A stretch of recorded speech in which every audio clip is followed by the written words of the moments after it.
Sveiki atvykę į klausimų atsakymų sesiją, viena iš mano mėgstamiausių rubrikų, kur atsakau į jūsų klausimus ir komentarus. Na ir žinoma, tie, kas nežino, kas aš čia toks, tai esu Aleksandras, žmogus, kuris viešai dalinasi savo pasyvių pajamų kelionį ir mano štai šitas portfelis, kurį jūs matot ant ekrano štai čia ir dabar. Tokio dydžio portfelis, iš viso sugeneravęs per 32 mėnesius tiek pelno, kurio vidutinis metinis pelningumas yra toks, na ir dividendais jisai išmoka daugiau negu 2 vidutinius Lietuvos atlyginimus. Na, o kol Lietuvoje yra žiema, aš su šeima ir kolegomis mes laiką leidžiame Balyje, šiltuose kraštuose ir čia už manęs ir matot šitą visą džiaugsmą. Tai labai linkiu kiekvienam iš jūsų susikurti savo pasyvių pajamų šaltinį, kad jūsų pinigai greičiau pradėtų dirbti sunkiau negu jūs dėl pinigų. Tai toks ir yra šito kanalo tikslas - paskatinti ir padrasinti jūs.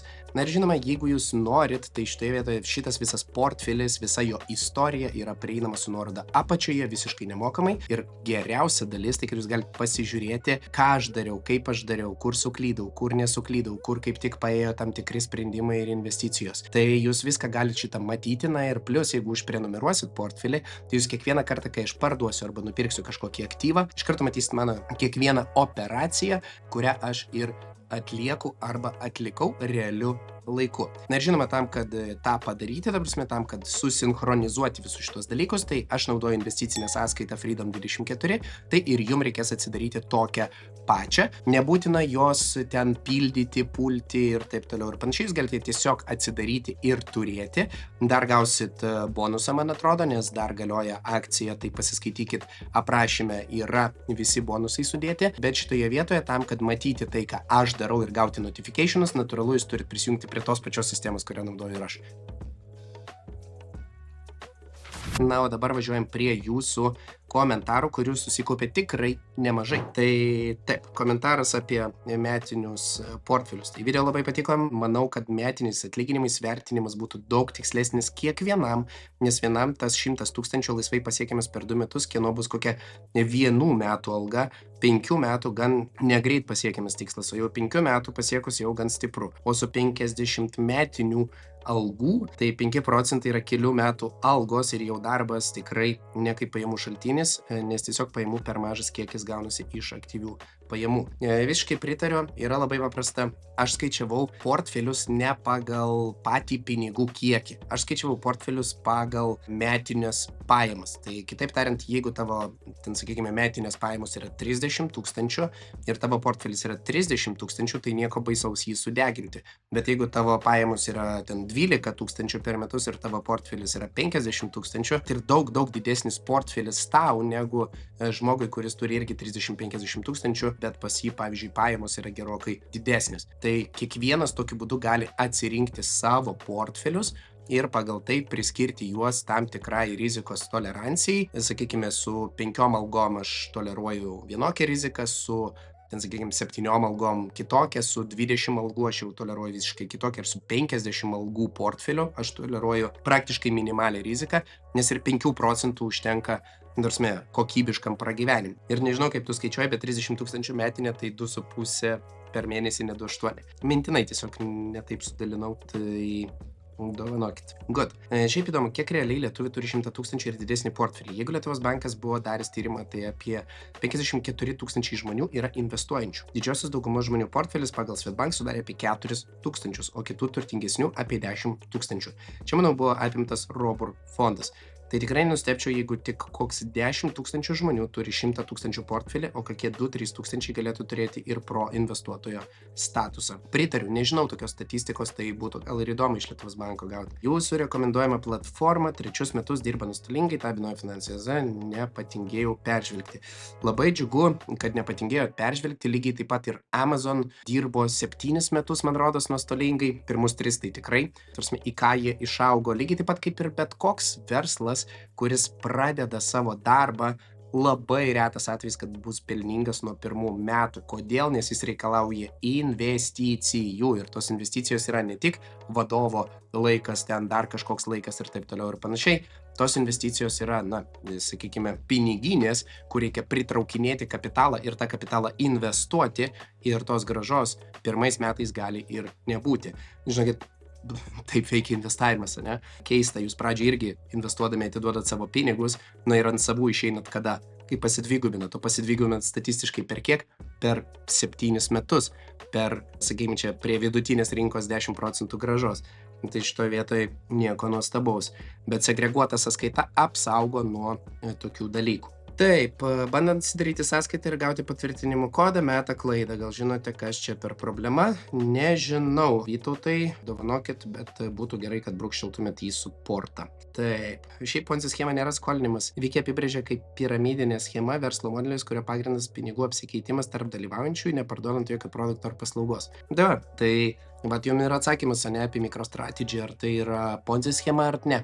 Tai man atrodo, kad viskas yra ypatingai paprasta šitoje vietoje. Taip, kas naudosis Adobe Photoshop, jei AI viską padaro. Adobe turi integruoti AI į savo programas ir padaryti patogų ir greitą redagavimą. Visiškai pritariu, jeigu jie to nepadarys, tai laukia jų mirtis. Labas, neblogas analogas QDVE yra LSMC. Aš pabandysiu dabar užeiti ir susirasti LSMC, tai yra Lixor Semiconductors ASG. Tai QDVE ten, matai, yra technologijų, čia yra puslaidininkių dalykas.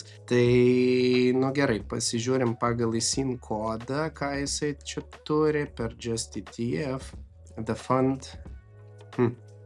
Ok, matot, jisai iš kur available. Aš dabar sėdžiu Indonezijoje, tai man gali ir nemesti šitoje vietoje pasirinkimų tam tikrų. VPN'as, aišku, pajungtas ant Olandijos pajungtas. Ok. Šitoje vietoje tiek. Good. Tai pasižvalgykit, bet man atrodo puslaidininkai nebus čia tas dalykas. Taip, klausimas, per kiek laiko jos gautumai. Tai šitoje vietoje, kai aš dariau Reelsą apie pajamas iš 10 000 investicijų, tai visada yra skaičiuojamas metinis pelningumas ir pajamingumas. Visada skaičiuokit, kad jeigu ten, sakykime, investavo 10 000, gavot 1200, tai dalinkite iš 12. Per mėnesį gausis tiek. Ir čia šitoje vietoje tas pats. Dėkui už įdomią informaciją, prašom. Taip, puikus video. Ačiū. Kaip minėjai, bitkoinas gali stipriai pasviruoti ir taip pat didelių sviravimų galime tikėtis ir iš kitų kriptokoinų, pavyzdžiui, Solanos, Ethereum. Visiškai. Bitkoinas nusičiaudo, visi kiti nueina į tualetą dažniausiai. Tai šitoje vietoje, kuo labiau sviruoja bitkoinas, tuo didesni, sakykime, sviravimai gali būti altcoinuose. Ir rašiau tokį ilgą komentarą ir YouTube'as ištrynė. Tai supratau. Tai, jo. Tiesa, tie, kas turit į labai ilgus komentarus, tai aš jūsų paprašysiu elementariuoju būdu tiesiog išskaidyti per kelis, Ezixas tą padaro dažnai, ir nerašo labai ilgų komentarų ir jam pradėjo eitis visai gerai, tai jisai, sakykime, vieną komentarą išskaido per 3 ir kaip ir viskas gerai šitoje vietoje. Tai good. Taip, klausimas apie Free24 skilti riziką. Atsakymų savo klausimą neradau niekur. Nesitikiu, kad atsakysite į klausimą pilnai, bet gan bent nuradysit šaltinį, kur pasiskaityti prekyba rizika. Kodėl aš padidintos rizikos klientas, bet tuo pačiu rizikos lygis žemas. Maržas nenaudoja, tačiau nurodoma mažiausia marža arba pradinė marža, pirkinių pozicijų nuolaidos procentai ir galiausiai visai nebežinau, kiek minimaliai turiu laikyti grynųjų, tai yra nesuinvestuotų lėšų, kad šitas žalias spidometras nepasidarytų geltonas, jis logiškas nepagaunu visai. Jei nuperku poziciją už 100 ir jį nukrenta iki 0, kodėl gali būti uždaromas pozicijos automatiškai, prekiauju už savo lėšas be maržos. Tai gerai, tai ateinam į rizikos lygį. Šitoje vietoje, žiūrėkit, aš irgi esu padidintos rizikos klientas, taip, bet rizikos lygis yra žemas. Ką tai reiškia? Tai aš esu daręs dabar atskirą video, man atrodo, sekmadienį ar šeštadienį turėjo išeiti apie maržą ir užeikit tenai, pasižiūrėkit būtinai. Ir jeigu aš ateisiu į savo profilį, jūs aiškiai pamatysit, kad maržos pas mane nėra panaudota, taip? Tai kokio velnio aš tada esu tas padidintos rizikos klientas. Tai atsakymą jūs rasit tame video, būtent paskutinėme mano, ir pas mane šitoje vietoje irgi, galėtų būti nukritimas iki tos geltonos linijos. Tai kitaip tariant, jeigu aš susiperku tuos aktyvus savo į portfelį, kurie neturi nuolaidos procento, ateinam į prekybą, sakykime, šitoje vietoje LSMC, jisai neturi nuolaidos procento, tai reiškia, aš negaliu jo įkeitinėti, naudojant maržą iš brokerio. Tai šitoje vietoje tai yra labai paprastas paaiškinimas, tai reiškia, jūs negalit naudoti, maržos iš viso, bendrai paėmus, iš brokerio, dėl to, kad jūs neturite. Pas mane, pavyzdžiui, galima investuoti šitoje vietoje 21 000. Kodėl? Dėl to, kad pas mane portfelyje yra aktyvų, kuriuos aš galėčiau įkeisti. Ir jeigu ateisiu į riziką, štai čia yra aktyvai, kuriuos aš galėčiau įkeitinėti. Matot, čia jie išvardinti, bet čia nėra visas mano portfelis. Pavyzdžiui, Bito US įvertintas 0, nors ten yra 50 štukų sudėta. Tai čia yra apie tai. Tikiuosi atsakiau. Suprantu, kad būsiu suvarytas, bet tokie video žiauriai laukiami, nei visokie indėmai ir panašu, šai tikrai įdomu žiūrėti. Plus tikrai video skirtas pamastymui, kaip idėja, labai laukiam daugiau tokių video. Labai fainai. Bet yra žmonių, kam yra įdomus ir super high yieldai. Tai šitoje vietoje aš sakyčiau, žinai, kiek žmonių, tiek nuomonių. Čia kaip ir vienam ten carbonara makaronai yra skanus, o kitas sakys š. Nu tai, žinai, labai įdomu daugiau tokių, gal apžvelg kokią šiukšlių kompaniją. Esu daręs apie šiukšlininkus, jau ta prasme kaip apie nuobodų verslą. Tai galit pasižiūrėti, kažkur turėtų būti mano kanale. Geras video tematika visiems aktuali, metinis atlyginimas, kaip matas, yra prasmingas, bet nesutinku dėl dydžio. 5 metiniai atlyginimai jau yra nemažas, ypač mažiau uždirbantiem. Taip yra dėl to, kad jiem didesnė dalis atlyginimo yra baziniai poreikiai negu daugiau uždirbantiem. Dėl to investavimui jiem lieka mažiau pinigų ir sukaupti tą 5 metų atlyginimų portfelį užtruks ilgiau, nors abiem portfelio santykinis dydis vienodas. Aš tai siūlyčiau pasiūlyti mato vienetą iš tavo pusės, kuris būtų prasmingas, nes aš geresnio nesu girdėjęs ir nesugalvojau. Ačiū, Aleksandrai, galimybės visada aktualios. Prašom. Taip, klausimas dėl QYLD. Kas kiek vis dėlto jie moka dividendus? Pirkta 24 metų gruodžio 1 savaitę. Tai 28 dieną aš gavau dividendus, jeigu jūs nematėt, dalinausi. Tai vėlgi, jeigu ateisim, tai pinigų judėjimas... dividendai. 300,87 bakso. Įkrito 28 dieną. Tai dabar ir vasario pabaigoje turėtų irgi įkristi. O kodėl VSD nemoki? Gali mokėti, jeigu nori. Tai aišku, galiu mokėti. O bet ką aš už jį gaunu, jeigu aš susimoku VSD, tai ar aš mainais iš tikrųjų gausiu tiek, kiek aš, pavyzdžiui, nuo savo pajamų galiu gauti nueidamas į privačias klinikas ir taip toliau ir panašiai. Tai šitoje vietoje viskas labai paprasta. Na, tai čia yra pasirinkimas. Gerai, Arnas Širdutė. Investicinė sąskaita nuo šių metų daug patraukliau yra nei MB investicijom asmeniui, bet kuriuo atveju super detalus video. Tai ačiū labai, bet čia aš kalbu labiau apie investavimą per MB, pas ką pagrindinės pajamos yra ateina į MB, bet jeigu tavo pajamos yra porą tūkstančių, žinai, ir tu gali atsidėti porą šimtų eurų, that is it, investicinė sąskaita tobulas pasirinkimas, tarsi visiškai pritariu. Tai jeigu tavo pajamos yra 100 štukų per metus, kurios atplaukia į mažąją bendryją ir tau tada reikia kažką su to padaryti, tai daug efektyvesnis būdas būtų varyti per MB. Bet jei didesnis pajamos, tai jau PVM riba neišvengiama? Nu tai taip. Ar pagal civilinę paslaugų sutartį, jeigu gauni 40 000, tai į dividendus išsimoki dar 40, tai jau PVM sieksi, ar ne? Kaip čia su tomis ribomis? Dividendai nėra apmokestinami pridėtinės vertės mokesčių, tai PVM nėra šitoje vietoje, tai aš sakyčiau, kad neverta baimintis didelių pajamų. Vienintelis niuansas, kad tu negali per civilinę paslaugų sutartį išsimokėti, pavyzdžiui, 60 000 per metus ir netapti PVM mokėtojų. Tai realiai tavo lubos šiai dienai yra 45 000 per metus, kai tik tu juos pasieksi pagal civilinę paslaugų sutartį, tu esi PVM mokėtojas. Jeigu tu nepasieki ir tada metų, sakykime, kitais metų pradžioje išsimokys savo pinigus dividendais, sakykime, 40 000 plus 60 000, tu bendrai 100 000 išsimokėjai, tai tada tu netampi mokėtojų. Tai čia labai paprasta. Tai kad vos kiek prognozės nepasiekimas lemia tokį smarkų kritimą, man sako, vienas sektorius pervertintas, šio per daug tikimasi. Adobe naujoji AI politika yra visiškas vėžys, beveik kriminalinė, tai kelia galimybę daug kam jų produktų atsisakyti. Visiškai pritariu, labai senai Adobe produktų atsisakęs esu ir tuo esu labai patenkintas. Tokie pelno padidėjimai ir dar yra sakančių, kad bankai neplėšikai, nors įtariu, kad tokiam augimui padėjo aukšta palūkanų norma. Tai vienareikšmiškai, tai tik dėl aukštos palūkanų normos, jie ir uždirbo. Čia mano subjektyvia nuomonė. Už dolerius daugiausiai nusikaltamų veiklų vyksta tik absoliučiu mastu. Santykinai, lyginant su cirkuliacija, jis net ne arti kriptovaliutų. Žinai, kaip matuosi, taip, jeigu santykinė prasme, tikėtina. Bet žinai, kai man pasako vieną teiginį, aš visada galiu rasti 10 kontrteiginių į jį. Taip, su NT vystytojų pavadinimu Ponzi schema finansinė piramidė smarkiai prašoviai. Žinai, aš neprašoviau, aš sąmoningai challenginu jūs priimti kitokį požiūrį šiek tiek, ne, nes bet kokiu atveju skola, iš kur jinai atsiranda, ne, kažką įkeiti, taip toliau gauni pinigus iš oro, vadinkim. Tai aš sakyčiau, kad čia yra labai paprasta. Taip, manau taikliai pasakyta apie kripto ir bankų ryšį.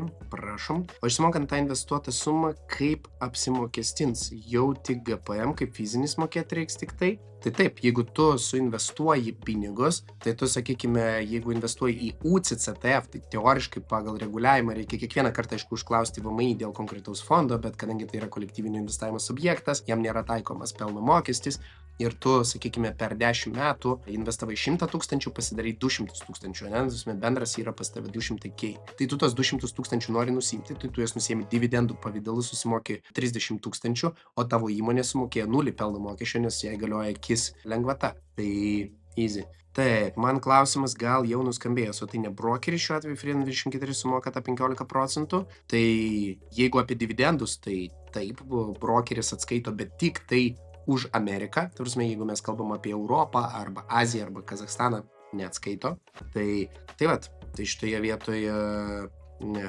Aleksandrai, ačiū už dar vieną eilinį super video. Toks patarimas, kai sakai, kokį tikerį būtų labai šaunu, kad tavo video montuotojai parodytų jie tuo geltonu šriftu ekrane, nes kai vedi Freedom24 ekrane, sunkiai matosi, reikia screenshotint, o pasižiūrėti, jei telefonu žiūri, tai tikrai tai reikia daryti. Ačiū. Ok, ačiū už pastebėjimą, visada yra kur tobulėti. Geras informatyvus video, prašom, ačiū. Galėčiau pridėti, kad turintiem veikiančią MB išties yra opi problema pagal civilinę paslaugų sutartį neišsimokėti daugiau nei PVM ribą, kad pats netaptum PVM mokėtojų. Tada dalį mokėti dividendais ir panašiai, apmokestinami labiau. Tai puikus tos sprendimas tiesiog investuoti per MB, o savo išsimokėti tiek, kad tos ribos nekirstų. Toks ir buvo video tikslas – padaryti tą dalyką. Norėčiau pamatyti procesą, kaip tutorial, kaip viską padaryti su lei kodu ir taip toliau. Na, žinai, aš irgi norėčiau parodyti tą per video, bet reikės eiti pas notarą, reikės tvirtintis tam tikrus dokumentus ir taip toliau, ar man filmuoti visą šitą procesą. Nemanau, kad notaras leistų filmuoti šitos dalykus. Šitoje vietoje, jeigu norit, turim žmogų, kuris padeda praeiti per procesą, nuorodą apačioj, verslui, susisiekit, užpildykit formą ir jeigu norisi, tai ta prasme padėsim, pagelbėsim. Sveiki, gal kartais turit šiuo metu galiojantį nuolaidas kodą Indemo platformai? Ne, neturiu. Baigėsi magaryčios. Aš sakiau, kad bus labai ribotas laikas, tai kai aš sakau, kad yra riboto laiko pasiūlymai, tai iš tikrųjų yra riboto laiko pasiūlymai. Tai, jo. Taip. Aš šituos perku per tradingą be problemų. Aišku, tik reikia atsakyti į keletą klausimų ir viską duoda pirkti. Tai valio. Tai prasme, ir dar yra klausimas, kas geriau Yieldmaxai ir Income Shares. Tai aš turiu ir vienų, ir kitų. Man atrodo, Yieldmaxai šitoje vietoje jie jau praėjo tą vystymosi stadiją ir dabar yra tas, jų optimizacijos. Fondo valdytojas optimizuoja savo veiklos rodiklius ir savo veiklą bendrai paėmus. Tai Income Share'ai dar mokysis. Ir aš manau, kad šitoje vietoje bus dar pamokų jiem, bet abiejų fondų problema yra NAV erosion. Tai šitoje vietoje tą tik tai turėkite omeny. Super video. Ačiū. Ačiū už video. Ačiū. Ar yra tikimybė, kad MSTI bankrutuos po bull runo, ta prasme, kad akcija suvažiuos į nulį? Nemanau, ta prasme, padarys reverse splitą. Tikimybė gali būti visada, kad sintetinis aktyvas gali suvažiuoti į nulį. Bet ar fondo valdytojas leis tam įvykti, kokie yra apsaugos mechanizmai, užduokit savo klausimą, ar tas, kuris gyvena iš to, leis tam dalykui suvažiuoti į nulį, turi būti visiškas ablaukas, kad leistum tą bendrai paėmus. Taip, o galėtumėte tada parodyti, kaip tiksliai įsigyti Yieldmaxus su opcionais, kad ir tos pačios Teslos, ar įsigyji 100 vienetų, tada turi išlaikyti iki kažkokių kainų strike, ar kaip ten viskas veikia, būtų įdomu pamatyti išsamų video. Tai tau reikės mokėti premiumą, nes pirksi call opcioną, bet jo, taip. Padarysiu kažkada aš tą video, bet aš nežinau, ar tikrai verta, nes ne visi Yieldmaxai turi opcionus. Čia yra kitas momentas, ne visus Yieldmaxus bus galima nusipirkti su opcionais. Tai irgi turėkit minti. Taip, patiko, labai įdomu, bet kartu atrodo ir sudėtinga. Juolab, kad taip darant netenkate valstybės socialinių garantijų. MB mokesčių tema daug ir detaliai aptarta čia. Aš sakyčiau, labai man įdomu, ką aš gaunu už tas socialinės garantijas. Tai, kad kai man reikia, pavyzdžiui, kai aš susirgu, tai aš važiuoju į privačias klinikas, nes laukti eilėse aš neturiu nei noro, nei laiko, ir aptarnavimas yra gerokai prastesnis. Aš važiuoju ir susimoku. Dabar klausimas, kiek kartų per metus aš sergu, PSD aš susimoku privalomasis sveikatos draudimas, nes jeigu man kažkas nutiktų, reikėtų kviestis greitai, reikėtų operuotis ir taip toliau ir panašiai, tai kur mane vežtų iš pradžių, tai vežtų į valstybinę, bet iš valstybinės aš galiu, persikelt į privačią, jeigu turiu pinigų. Tai ta prasme, jeigu pasižiūrėti, kiek aš sumoku VSD per metus, tai ten yra tūkstančiais. Tai kiek kartų aš paimsiu ir, tikrai tuos tūkstančius išleisiu ant savo sveikatos versus tai, kad aš už tuos tūkstančius eisiu sportuoti, atsidėsiu dalį, investuosiu kaip sveikatos daliai, jeigu kažkas nutiktų, kad aš galėčiau paimti savo sveikatai, privačiai nuvaryti ir susitvarkyti greitai, efektyviai ir be problemų. Skirtumas yra kosminis. Bėda gali palikti tiesiog nepardavinėti, bet rinkti distribucijas ir permetinėti yield max ir leverage pozicijas. Beliko 17 atgauti ir realiai jau visa suma bus atsiimta. Tai realu per šios metus tiek gauti į BTC bull market. O aš manau, kad BTC bull marketas dar bus. Tai aš manau, kad vėlgi šitoje vietoje tą strategiją jūs pamatysite. Jeigu seksit portfelį, tai valio. Beveik lemą įsimetęs į high yield aktyvus. Įdomu, jam čia daug ar nelabai. Nes čia man tai nuėmus vieną skaičių jau visai solidus rezultatai. Tai jo, ten aš mačiau, čia jeigu nematėt, tai yra žmogus įsimetė beveik milijoną į yield maxus, viešas portfelis yra padarytas, nežmoniški skaičiai. Taip, puikiai portfelio apžvalga strategija įdomi. Anksčiau esi sakęs, kad neinvestuoja S&P, kadangi indeksas dar per daug koncentruotas į mažą kiekį kompanijų dėl kapitalizacijos netolygumo, bet ar yra alternatyva? Atitinkamas equal weight indeksas yra, nes jame visos kompanijos eina po lygiai. Ką bendrai manai apie equal weight indeksus ir juos sekančius fondus? Apie equal weight manau, kad tai yra gerai, bet iš kitos pusės equal weight, ką jisai padaro, ta prasme, jisai parduoda pelningos kompanijos akcijas ir nuperka nepelningas lygiai tą pačią proporciją. Kai tuo tarpu tas tikrasis indeksas, jisai sako, kad, jeigu ten, sakykime, kapitalizacija yra 2 trilijonai kompanijos, tai yra didesnė pozicija. Jeigu jos kapitalizacija nukrenta, jos vietą atkeliauja kita kompanija su didesnė proporcija ir ta kita kompanija užima didesnę vietą. O prieš tai, kuri nukrito, jinai nukrenta su indekse į apačią ir jeigu jinai yra prastai performinti, jinai išmetama iš indekso. Tai teoriškai equal weight indeksas galėtų būti gal kokiom 20-30 kompanijų, mano galva, bet ne 500 kompanijų. Čia vėlgi subjektyvi nuomonė. Galvojau, kad nieko gero yield max, susimečiau į snowballą viską rankiniu būdu, visas operacijas, bet čia rezultatai geresni nei tikėjausi. Bendrai total profit 17% su šiek tiek parduotų pozicijų. Dabartinio portfelio total profit 13%, internal rate of return 25%, passive income 126%. Taigi, reiks didinti pozicijas, čia viskas pasirodė, kad čia super gerai, tik reiks gal biški daugiau maxų paimti ir kažko kito, kad išbalansuoti daugiau nei 2 pozicijas per mažai ir investuoti viską per X dividend date. Kad išbalansuoti ir šitą strategiją veiks tik su reinvestavimu. Kitu atveju dėl NAV erosion distribucijos mažės iki arti nulio, bus reverse split ir panašiai, tai labai ilgai laiką be reinvestavimo, nors portfelis atrodo 24% ir viskas labai blogai. Tai va, atrodo, kad viskas prastai, portfelis nukrito, bet iš tikrųjų tu sėdi plus 13% pliusė, nes tu gavai dividendų dafiga. Tai tas yra labai labai smagus dalykas. Sveikas, ar matei investavimas podcastą apie investicinį sąskaitą, kaip supratai, ar Freedom atitinka kriterijus investicinės sąskaitos? Dabar kol kas viskas labai painu. Pats VMI kalba ir atrodo dar patys nežino. Tai natūralu, nes VMI pasižiūrėjo, mano galva, pakankamai bukai tam tikrą vėlgi investicinės sąskaitos apibrėžimą, nes ką jie turi. Kaip vyksta investavimas per banką, su kuo jie tarėsi, su banku ar su brokeriu.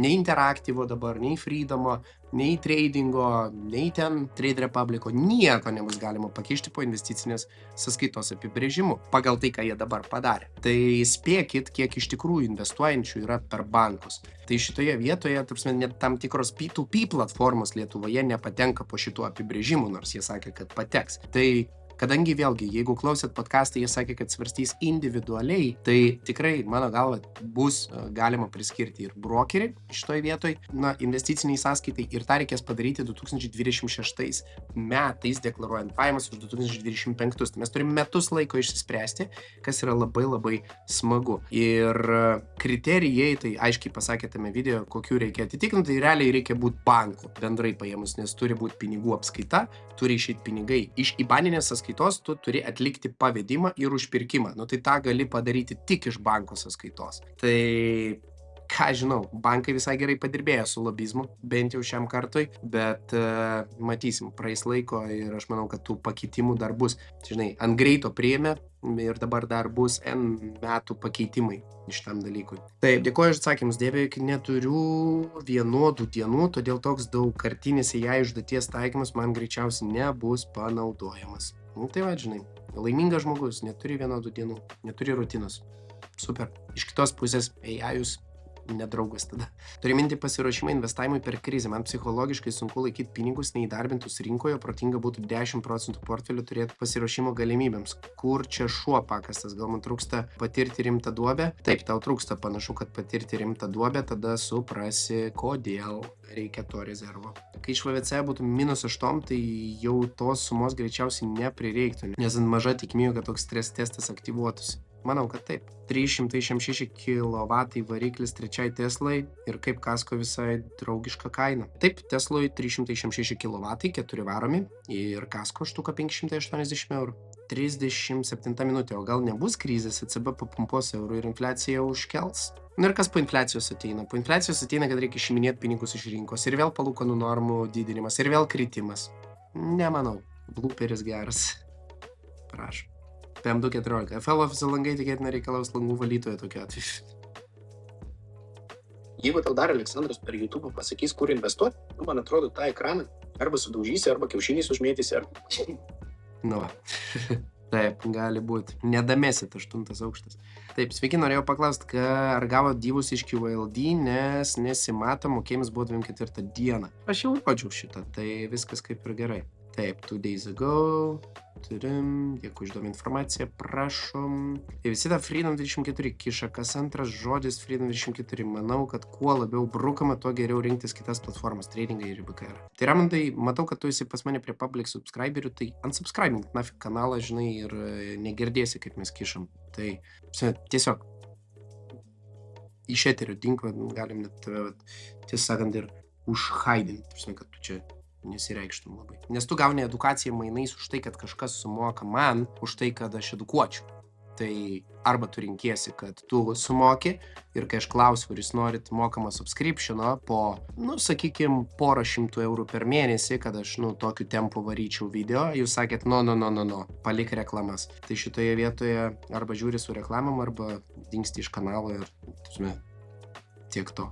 Taip, dėkui už video. Prašom, geriau daug pinigų, nes vaikis čia apie krizės. Geriau, žinai, kad tu padaryk, geriau eik iš kanalo irgi lauką. Čia su tokiais komentarais. Duok pinigų, eik uždirbk. Pasuk smegenis, kaip uždirbtų. Nuo gautų dividendų juos reinvestuojant, ar reikia vis tiek sumokėti 15%? Tai taip, jeigu tu...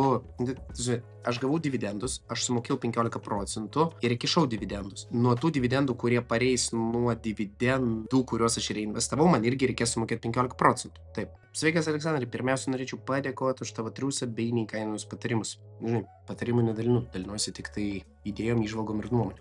Su pradedantysis investuotojas norėčiau sukurti 2 ETF portfelį, bet niekaip negaliu nuspręsti būtent iš kokių. Todėl prašau tavo patarimą, kokius akumuliuojančius ETF'us pats investuotum kiekvieną mėnesį maždaug po 300-350, maždaug su 15% grąža. Ačiū. Žinai, nežinant konteksto, neįsivaizduojant tavo rizikos tolerancijos lygio, nesuprantant, kiek tau metų ir koks tavo investavimo horizontas, tikėtina, aš sakyčiau, kad aš rinkčiausi kaip pagrindą visą pasaulį su papildomais pipirais CL2. Tikėtina būtų XDQ apie 7-8% portfelio ir tikėtina būtų apie 20-30% CL2 į portfelį. Ne rekomendacija, bet jeigu aš būčiau tavo vietoj, aš tikėtina pradėčiau nuo šitų pasirinkimų ir nuolat juos pumpuočiau pinigus. Video pilnas puikių idėjų. Anksčiau, kai pats dažniau rašydavau, kad bus krizė, mažai kam taip atrodė. Nors principinėmis mintimis pritariu, bet vis tik trūkumų šitoje analizėje įžvelgiu. Nežinau, ar taip galima tiesmukai lyginti labai skirtingus laikotarpius. Manau, kad galima. Juk dabar situacija visiškai kita. Visiškai pritariu. Tas kilimas 1929 buvo sąlygotas Europos ekonomikos sugriuvimo per pasaulinį karą, kuomet Amerika staiga tapo didžiulė ekonomika vien dėl to, kad visi konkurentai sugriuvo. Tas kilimas didelė dalimi buvo paremtas skolintais pinigais. Į tai pats atkreipi dėmesį. Teisingai. Dar trumpas pastebėjimas, chapterių pavadinimai kažkaip be ryšio, lyg iš kito video būtų. Šiaip chapterių pavadinimai teisingi buvo, aš užėjau, pasižiūrėjau, viskas gerai. Dabar kas liečia, ar galima lyginti? Galima lyginti. Žinot kodėl? Dėl to, kad, žmonių elgesys nesikeičia. kad ir kiek metų mes nugyvensim, žmonių esminis psichologinis elgesys nesikeičia. Ir rinkai diktuoja, viską žmonės. Nesvarbu, ar mes turėsim karą, ar mes turėsim kažkokį hibridinį dalyką, ar mes turėsim kažkokią kitokios formos krizę, reakcija bus ta pati. Rinkų reakcija bus ta pati. Mano galva. Dar vienas kontroversiškesnis dalykas, anksčiau esi sakęs, kad AI žmogaus nepakeis. Žmogų pakeis žmogus naudojantis AI. Bet sakai, kad AI tikėtina smarkiai padidins nedarbą. Tai kaip gaunasi, manai, AI nulėmė technologinę bedarbystę yra rimta grėsmė per ateinančius 50 metų ar ne? Tai dėl to ir padidės žmonių skaičius be darbo, dėl to, kad dirbtinis intelektas padės esamam mažesniam darbuotojų kiekiui padaryti tą patį darbą greičiau, efektyviau ir pigiau. Tai mažesnės grupės tiesiog žmonių reikės. Tai AI-us žmogaus nepakeis, bet tie žmonės, kurie išmoks dirbti su AI-um, liks. Tie žmonės, kurie neišmoks dirbti su AI-um, keliaus kažkur ir arba dirbs fizinį darbą, kuris yra tiesiog fizinis darbas ir AI-us jo nepadarys, ir tiek žinių. Arba kažką kito veiks. Nežinau. Man atrodo, kad grėsmė yra labai didelė, kad AI-us gali padidinti nedarbo lygį, o padidėjus nedarbo lygiui ateina krizė. Tai, jo. Keli klausimai dėl investavimo iki krizės. Ar valstybinės obligacijos būtų saugesnė alternatyva paskolom ir akcijom be laukiančio krizinio laikotarpio? Manau, kad taip. Kodėl netinka individualių akcijų pirkimas rinkos dugne, ypač jeigu kompanijos fundamentalas geras? Tinka, tik neprisidarykit per didelės koncentracijos. Ar logiška teigti, kad akcijų indeksų sektoriai, kurie dabar yra nuvertinti, indeksą tempia žemyn, turėtų kristi mažiau nei indeksas? Tikėtina, bet ne garantija. Jei krizė tikrai gali būti tokia stipri, ar nebus taip, kad ženkli dalis brokerių ir svertinių fondų bankrutuos ir nebus investuoti nei į ką, nei per ką? Mažai tikėtina, mano galva. Tai dabar šiek tiek išplečiant šitą dalį, mano įsivaizdavimu, jeigu mes kalbam apie labai rimtą krizę, tai nuvertinti dabar sektoriai, jie dar labiau turėtų teoriškai kristi, dėl to, kad pirkimo potencialo nebus šitoje vietoje. Tai va čia toks niuansas, kuris atrodytų keistai, bet mano galva jie ir taip nebuvo populiarūs, per krizę jie dar mažiau bus populiaresni. Tai tiesiog reikia investuoti į verslus, kurių fundamentalas geras ir kurių fundamentalas nebus paveiktas krizės padarinių. Tai vat tiek. Manau, kad Max gali šiais laikais nukristi 5% per metus. Būtų įdomu pažiūrėti, kaip buvo 2008 ar 2020 per COVID, ar tikrai visi taip pardavinėjo viską su 5% nuolaida, kalbu apie nekilnojamą turtą. Žmonėms vis tiek kažkur reikia gyventi ir jeigu žinai savo gyvenamo būto namo vertę, tikrai nepardavinėjai su nuolaida, o bankai kitus būdus, aišku, vertė diktuoja pasiūlą ir paklausą. Problema, kaip manau, dažniausiai žmonėms, jeigu yra duodama paskola jiem ir ims Max, kiek jiem duoda ir to pasiekoje jie už paskolą moka virš 50% visų savo pajamų, krizinių laikotarpį jie neišgali to daryti, tenka parduoti su nuolaida ir, kaip sakai, neturi rezervo pralaukti krizės. Žiūrėk, aš tu pasakyti labai paprasto dalyko. Per krizę NT vertė taip nukrito. Aš esu ne kartą rodęs, užeik į Oberhauso statistiką, šitoje vietoje easy. Pamatyti šitą dalyką, vertė nukrito iš tikrųjų tiek. Dabar, kas nutinka vertė nukritus, tai kad jeigu tavo LTV su loan to value, paskolos yra 7%, vertė nukrito 5%, tai reiškia, kad teoriškai tavo turto vertės sumažėjo per 50% ir LTVas padidėjo. Jeigu bankas tau skolino max 85% tavo turtui ir tu viršyji 85%, bankui yra vapšė da lampački, ta prasme, ar tu, sakykime, moki didesnės įmokas ar mažesnės įmokas, jisai sako, grąžink man dar babkių, ta prasme, kaip vienkartinį įnašą per 30 dienų. Priešingų atveju iš tavęs atimsiu turtą ir nesvarbu, ar tu mokėsi ar ne. Ir nemokės paskolos susidaro ne tik iš to, kad tu praleidai šitoje vietoje 3 mėnesius, bet nemoki paskola gali susidaryti ir dėl to, kad žmogus negali įnešti vienkartinio įnašo. Ir tai yra labai didelė problema. Dėl piniginio rezervo pritariu, kad reikia turėti tik kaip rasti tuos pasiūlymus ir tinkamą laiką pirkti, sakykime, 100 000 butas, jo vertė ir yra 100 000 ir krizės laikotarpiu nežinosi, kiek jis yra realiai vertas, vienam pirkėjui už 9, kai vertas, kitam už 7. Tai vat ir siūlai, žinai. O gal dar čia čiuos žemyn ir realiai vertė nusipirkus beliks 50. Blogiausiu atveju 2000 metų dotcom burbulas, tiksliai įvardinsiu procentais, investuoji 2000 į fondą 10 000, tais metais, kai jau buvo minus 30, atrodo visai nebloga nuolaida, kitais metais vėl minus 30. Tai žinai, aš tau galiu pasakyti labai paprastai, tai jeigu bijai daryti šitos sprendimus per krizę, tai tada nedaryk. nes perkant kriziniu laikotarpiu tikrai neišgaudysi dugno. Nu, nėra nei vieno investuotojo tikriausiai, kuris būtų pagavęs visus dugnus. Warrenas Buffettas nėra pagavęs dugnų visų. Bet idėja yra tai, kad tu padidini savo šansą nusipirkti prieš tai įvertintą 100 000 daiktą už pusvelčiuje, ne? Bendrai paėmus už pusę kainos. Tai jeigu tokia galimybė tas nežavi, tai tiesiog, tai jo. Bet aš suprantu, apie ką tu kalbi, kad gali važiuoti žemyn viskas ir susvertiniais irgi gali važiuoti žemyn. Gerai, tegul važiuoja. Tai investuoji su tą idėją, kad gali čiuožti žemyn dar ir niekas nežino, kada dugnas. O manai dabar neverta parduoti pozicijų, kurios dar nedaug pakilę ir vis tiek investuoti toliau kas mėnesį ir nebijoti tų kritimų kaip ir krizės. Aš iš karto pasakau, kad nebijoti šitų dalykų ir važiuokit su dollar cost average ir bijoti galit pradėti tuomet, kai jūsų portfelis pradės svyruoti per 1-2 metinius atlyginimus. Va, tada galit pradėti bijoti. Priešingų atveju, ramu. Jau senas video apie portfelį ir metinės algas, tai klausiu čia. Po to video apmąstymuose dėl savo portfelio. Dabar turiu akumuliuojantis 50 NAV, dividendinis BTOQLD Yield Maxai, pavienės akcijos 15%, svertiniai 10%. Portfelis pusantro metinio, tai gal pusantrų metų. Mintis dabar gal parduoti akumuliuojančius dėti į dividendus ir palikti metams auginti dividendinį portfelį. Jeigu tavo tikslas ilgojo laikotarpio pasyvių pajamų srautas, tada taip, jeigu tavo tikslas yra ir augimas, ir pasyvios pajamos, aš siūlyčiau nieko nekeisti, nes labai gražiai viskas žiūrisi šitoje vietoje. Nerekomendacija. Labas, gal galėtum pakomentuoti, kaip elgtumėsi su naudojimo pinigais, jeigu planas būtų visą gaunamą mėnesinę sumą investuoti vaikui. Ar tavo pasirinkimas būtų 5% IGD su tam tikromis apsaugomis? Jeigu taip, kuriomis ir kokiamis sumomis, kitas 5%, tarkim, Freedomas, atskira sąskaita, per kurią pasirinkimas būtų S&P 500 ar, tarkim, Nasdaq XWT, prašau, tarp per kitą Q&A.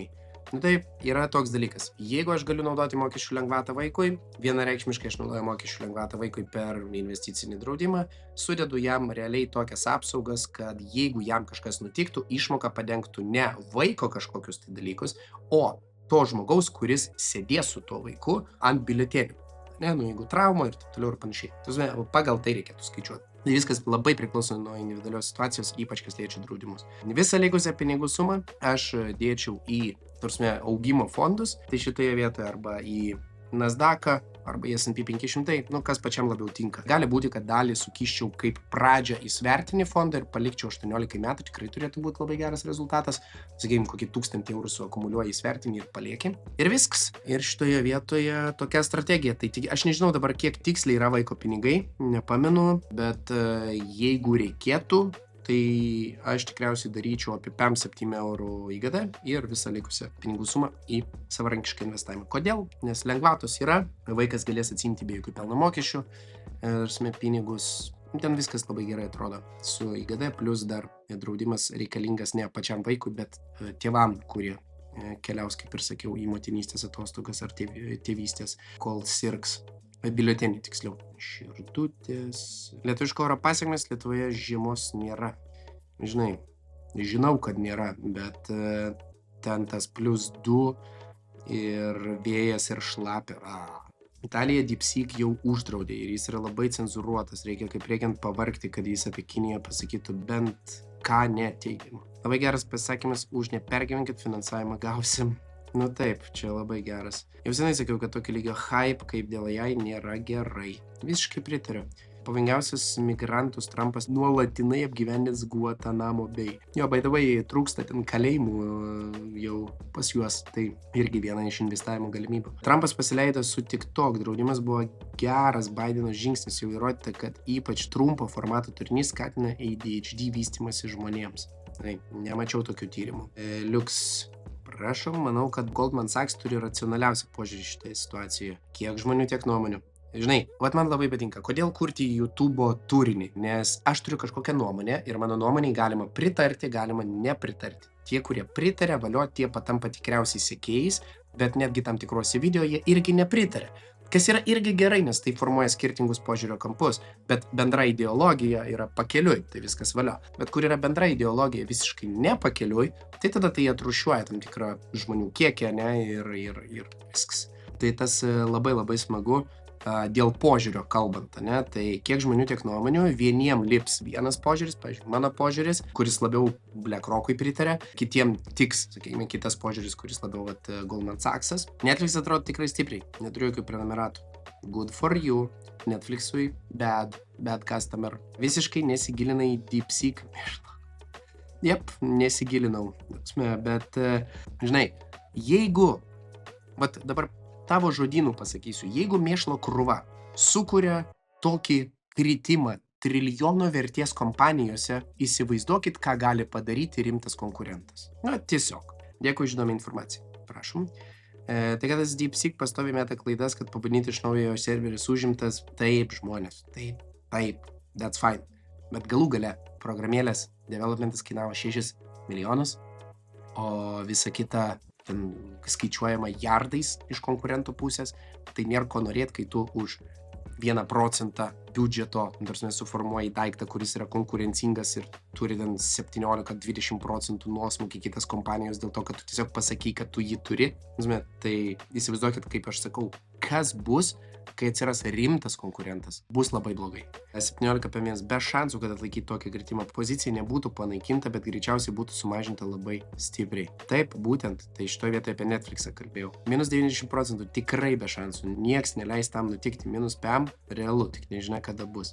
Žinai, stres scenarijai ir KID, visi dalykai, jie parodo, kad galim tikėtis, ta prasme. Ir, kaip čia, didžiausia rizika slypi tame, ko tu negali įvertinti kaip rizikos. Nes jeigu tu negali pasiruošti tam kaip rizikai, tai tu neturi apsaugos mechanizmų. Jeigu tu neturi apsaugos mechanizmų, tu esi visiškai, užgautas, pagautas, prigautas iš pasalų ir viskas, ir yra labai blogai. Tai aš sakyčiau, didžiausia rizika slypi ten, kur mes jos nematom. O kur mes jos nematom? Čia yra labai geras klausimas. Dėkui už įdomią informaciją. Prašom. Patiko video pabaiga, aš taip ir galvojau, kad tu nebūtum tu, jeigu 3x NVDA nepasivytum. Aš tą patį prieš porą dienų pasidariau, iš tavęs išmokau. Prašom, tai šitoje vietoje į sveikatą visi, tai ačiū visiems prenumeruojantiem kanalą, labai džiaugiuosi, kad tikrai nemažai komentarų, neįsiu dabar per komentarus iš neprenumeratorių, nes vis dar, nežinau ar girdit, bet jaučiu tas pasiekmes, tai pasaugosiu balsą kitai savaitei, kad galėčiau jums atsakyti gerai, kokybiškai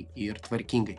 Vėlgi, nepamirškit susirinkti bonusus iš Freedom 24, nuorodos visos yra apačioje, ateinam į prekybą, išsirenkam savo kažkokius tai norimus aktyvus, į kuriuos norėtume suinvestuoti ir valio, galim darbinti pinigus ir tai yra padaryti tikrai gerokai paprasčiau, negu nusipirkti apatinį trikotažą internetu. O jeigu nori daugiau išmokti apie pačią platformą, kaip ją naudotis tam, kad nebūtų klaidų ir ką leidžia pats Freedom 24 daryti, ko neleidžia nei vienas kitas Europos brokeris mums europiečiam, tai siūlau pasižiūrėti štai šitą video, pelningo investavimo ir iki kitų kartų.